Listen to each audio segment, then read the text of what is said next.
three 1960s Inuit carvings. I'm going to cover a bunch of topics here.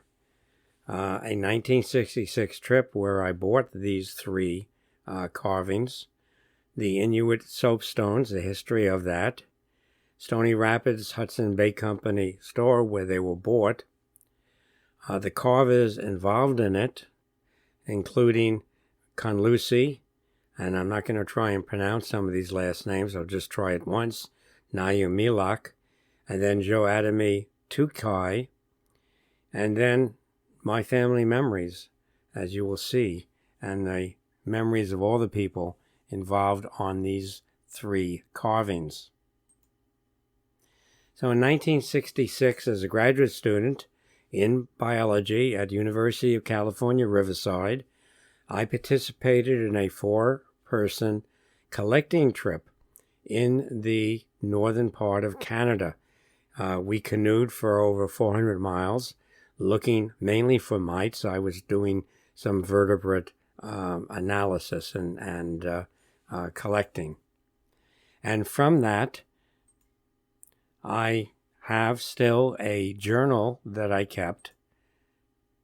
And using the journal and some slides that I still retained and additional resources, I put together a 4-part YouTube video on that once-in-a-lifetime trip called Chant 1966 Mighty Trip to the Dubant and Thilan Rivers in Canada. Part 1 was our goals and route. Part 2 was our traveling from the University of California, Riverside, all the way up to Carrie Lake. Part 3 was Carrie Lake to Aberdeen Lake. And then Part 4 was kind of a summary. Now, this mite that you're looking at, magnified quite a bit of times, obviously. In my honor, they named it Weintraub as part of the scientific name. You could also see that I discussed carvings in this particular episode, Part 4. So why this YouTube, if I've already talked about it? Well, because of a recent holiday gift of a very special Inuit carving, which spurred me to research the subject in more detail. Learned quite a bit. And what I'm going to do is I'm going to share with you what I found online. And whenever I have a website, I'll show you the origin of it on the bottom of the link. And I will put it in italics if I'm quoting it directly. And it says, Inuit art, also known as Eskimo art, refers to artwork produced by Inuit, that is, the people of the Arctic previously known as Eskimos, a term that is now often considered offensive. Historically, their preferred medium was walrus ivory, but since the establishment of southern markets for Inuit art in actually probably better to say the late 1940s, prints and figurative works carved in relatively soft stone, such as soapstone, serpentinite, or argillite, have also become popular. Soapstone, I found out, also known as steadite or soap rock, is a talc schist, which is a type of metamorphic rock. It has been a medium for carving for thousands of years. So in June of 1966, there was a lot of interest, great interest, in these Inuit carvings and Inuit art. And on the way up to the beginning of our expedition, we started looking for places that would sell this material. So from my journal, I see that in June 25th, 1966, going up toward Canada, stopped at the Seattle airport, saw some Inuit carvings at Seattle airport, got out briefly, and prices were high. Now, I'm a graduate student with a limited budget. Got to remember that. And so we eventually got to Prince Albert. Our equipment was going to arrive there. We were going to take it by plane to Stony Rapids, as you'll see. It was a little bit late. So waiting in Prince Albert, in the meantime, we tried to get Inuit carvings here with no luck. Perhaps on the way back, one of the shopkeepers we visited will have some in. So there's a great demand for this, and we didn't think we were going to be able to acquire this that summer. So I took this particular one from the YouTubes I already produced. Shows you where Prince Albert is. You can see there's lots of farmland in this area. And we're going to go up to Stony Rapids using Google Earth. So here we go up, and you'll see there's lots and lots of water starting to appear. And of course, we did a canoe trip, but from Stony Rapids, we were flown by float plane to our first start, and then canoed for 400 miles. Here's where Stony Rapids is in relationship to Hudson Bay, which is to the upper right. And we brought our gear with us, but at Stony Rapids, we picked up two canoes that the Hudson Bay Company, the HBC, had rented to us. And lo and surprise, we found out that the post that was there was just filled with Inuit art. I quite understand. The Indians there couldn't afford it, but this may be a jump-off point for fishing parties. So here's from my journal of June 30th, 1966. We are still at Stony Rapids, hoped to fly out today, but the weather closed in and rain fell. We did get in some canoeing on the river and also played some bridge, 4 of us. Also bought some Eskimo carvings, which we will pick up on the way out. The Chippewa, ? Species, so a spelling, I'll tell you a little bit about that in a second. Indians handled all of the items we looked at the Hudson Bay Post. When we bought the carvings, quite a stir went through the room, as it probably confirmed their suspicions of us as a little touched. And doing a little bit more work, at least Black Lake nearby has the First Nation of the Densulin people. They may not be Chippewa per se. And I got 3 sculptures. This picture was taken in December, actually this month, December of 2022. And the better pieces, actually, although these are really great, I was kind of low man on this 4-person party, so I chose basically last, but I'm satisfied with what I got. We're going to talk about each of these pieces as we go through this YouTube video. I still retain in my records how much I paid for them in August of 1966. So we came back and went to the Hudson Bay Company store, and you can see that I picked up 3 carvings, $25, $20, $26, and then it says less cash, $20. Well, it turns out that from my journal of August 31st, 1966, it's probably 8:25 a.m., went to the Hudson Bay store after it opened and picked up 3 carvings. Some of the prices on the labels had been changed. So the manager checked the original price and found out that the 3 pieces were $20 too much. And so that's where the reduction of price was. My memory was that we actually paid for them after we had gotten back. So they let us take them out. Because I only had, according to the journal, I only had $40 in traveler's checks. And that was in a suitcase waiting for me in Prince Albert. I looked up the buying power of $1 in 1966, which was is equivalent to about $9.20 in 2022.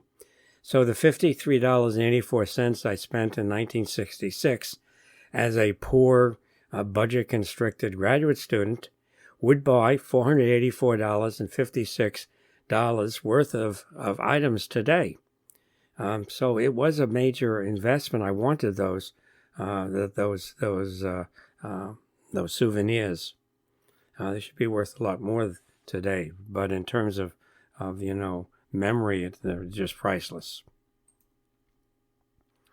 Now, it turns out that all three were carved from the same location.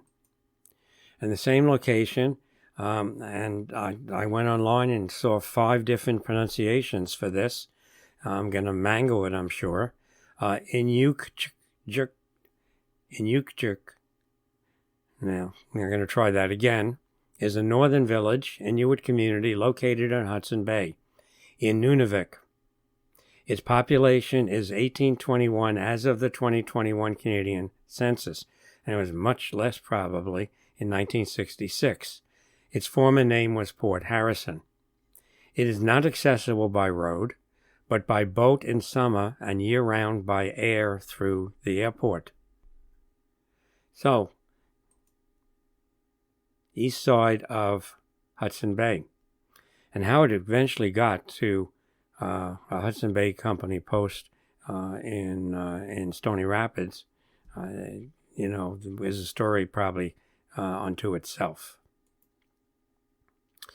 So the first carving I want to tell you about is from Conlucy. I'm only trying this once. Nayoumealook the Younger. He had a very short life, unfortunately, 1940 born and died in 1966. The E9 1572 I'll explain in a second. His father with the same name was also a well-known carver from 1891 to 1958, his life span, and he has his own number, Conlucy. And this stylized bird, I'm not quite sure what it might have been, maybe it's even a gull, with a fish, very pretty. This one I kept for myself. Show you the other side. Made of soapstone. The bird fish weight is about 6.3 pounds. It's about 9 by 8.5 inches. Now, I do have this booklet. It's copyrighted something like 1992 from the Canadian government about Inuit sculpture. I'll tell you something about the numbers and some other things here. Authenticity. They have a whole page on authenticity here in this pamphlet. Given the fact that Inuit sculptures are highly prized as Canadian souvenirs and as art objects, it is unfortunately inevitable that mass-produced reproductions and imitations have proliferated. These items made of plastic, ceramic, or cast stone sometimes tempt the uninformed consumer, but their lower prices. These imitations generally have no investment or aesthetic value whatsoever and are in no way endorsed by the Canadian government or the Inuit of Canada. In fact, they tend to lower the image and reduce the sales of genuine Inuit sculpture, thus depriving Inuit artists of income. And it goes on to say, to protect the consumer and the carvers, the Canadian government has registered the symbol of the igloo as a trademark. Sculptures bearing the igloo tag or sticker are certified to be handmade by Inuit. Inuit carvers often, but not always, incise the bottoms of their works with their signatures in Roman letters or these types of syllables. The chart on the left will help you to decipher any syllabics you may find. Some sculptures may also have a disc number inscribed on the bottom. These numbers prefixed by an E or W are another kind of signature. So let's see what this sculpture from Conlucy has. So, is there a disc number there? Disc numbers are like dog tags that the Canadian government had issued to individual Inuits. And a disc number, the number was broken down into several parts, E for Inuit living east of this community, or W for those in the west. Now, I do have the tags that came with the sculpture. You can see it says Canadian Eskimo art, not Inuit. You can see on the right, it's Port Harrison, Conlucy. E9 1572 is his disc tag or disc number. And then the rest of it, I think, are inventories. You wonder how much he actually got in terms of money from these sculptures at that time. The igloo trademark, I found out, was introduced in 1958. So when did it change to from Eskimo to Inuit on the label? Well, I did a lot of online looking and picked up little pieces of information from each of these websites. And here's a piece that was going for sale by Conlucy. And the description includes, a typical sort of description. His disc number, E9 1572. The syllables, Kanlusi. And then on the bottom it says, it has the old Canadian Eskimo art label instead of the Inuit, which helped to date carving as made in 1965 or before. Since I picked this up in 1966, it was probably carved in 1965. It would be shocking if I had seen the new label on it. I found out that in March of 2017, that part of the Canadian government, the Indigenous and Northern Affairs, transferred the ownership of the igloo tag trademark and its management and administration to the Inuit Art Foundation, which is basically a collective, and they have this brochure, and they kind of license the trademark to Inuits and to preserve their income and not all these reproductions. So looking at the bottom of this bear fish, or actually birdfish, I'm thinking about the next two sculptures. We have E9-1572, and then we see his signature, and this is from an eBay listing of one of his works, and you can see the Eskimo sculpture, the syllables there, and what they are in my piece. Now I looked online to see if there's something similar to the piece I have. There is a bird, a loon. The bill is much more loon-like here in a museum, but I didn't find anything else except this piece that resembled what I have, which I think is pretty rare. Some other things I found. This thing that Conlucy's childhood was spent in what was possibly the most important decades for Inuit carving, which saw a renaissance during that time. Tell you why that happened. Remember, his father was also a carver. Or this one, which has some more information, this particular website shows another piece of his for sale. And this website says, this sturdy piece, early hunting scene, is a fine example of their traditional family style carried out by Conlucy, 1940 to 1966, E9-1572. Conlucy worked with his brother, Timothy, and is the son of famous Conlucy Sr., 1891 to 1958. Unfortunately, Conlucy Jr. left the earth too soon and passed away at 26 years old. His early passing decreases the volume of his works. They remain for us to admire and marvel upon. I'm uncertain as to what caused his early and unfortunate demise, but it's terrific to have his work living long after he's passed on. So let's take a look at his father. And his father has an important influence on the commercializing of Inuit art. And on the bottom, there is a website there, which is a review of a movie by Houston. And I'm taking parts of it here, at least from the website. And the website says from the very beginning with the Hudson Bay Company, the only game in town calling the shots, it was the white man who set the rules of exchange and to his advantage with the Inuits. These exploitations and mistreatments were what inspired the cooperative movement. As Lucy Gray stated, the co-ops were started because Inuit were piss poor. In the old days, if a hunter had poor luck finding game, he'd be helped by others in the group. But now when Inuit were hungry, starving, unless they had something to trade, the HBC storehouses full of food remained locked.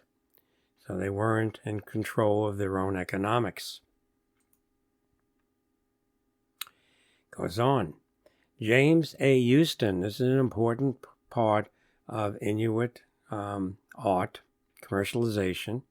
1921 to 2005, I think he was part of the Canadian government. The filmmaker's father arrived in Nunavut in 1948. An artist and a visionary, Houston saw the enormous potential of Inuit talent. He continued to encourage Inuit to develop their carving as well as printmaking and other artistry, and I've underlined this.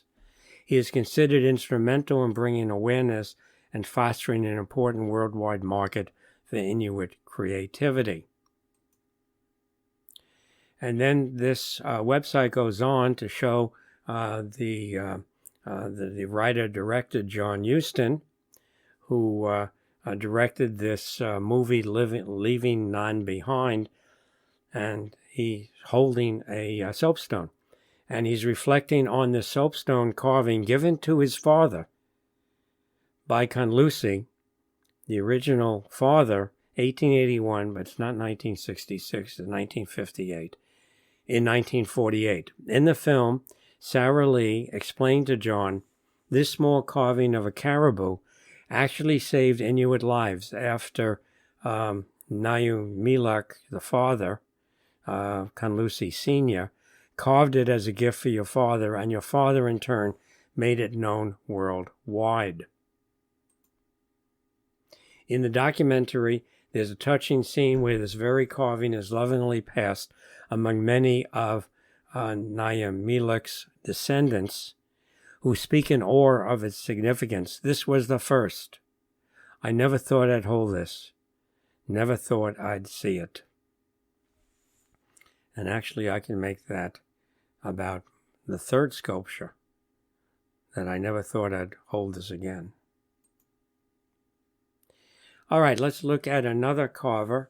This particular carver carved both of the bear sculptures that I have. His name is Joe Adamie Tukai. His life was relatively short too, 1943 to 1986. His disc number is E9-931. And this is a very large piece, a bear with a seal.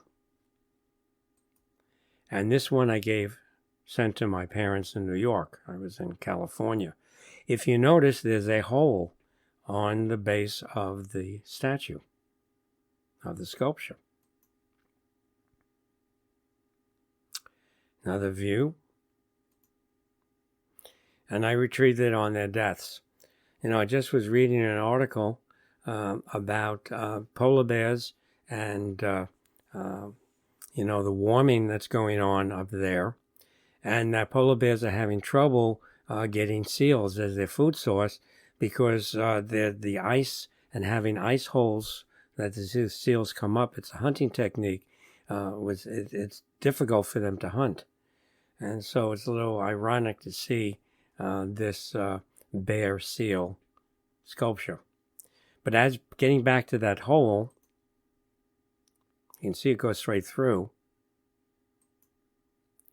I found something about holes in Eskimo or Inuit carvings. They're using both of them on this website, Inuit Art Eskimo Carving. And this is another piece from Conlucy. Well, we talked about this earlier, this particular website. but they say this about holes in carvings. It says carving has a hole through the base. This is extremely rare and is indicative of a line being threaded through the hole and the carving being fastened onto an animal hide and rolled up for safe transport, like 1950s bubble wrap.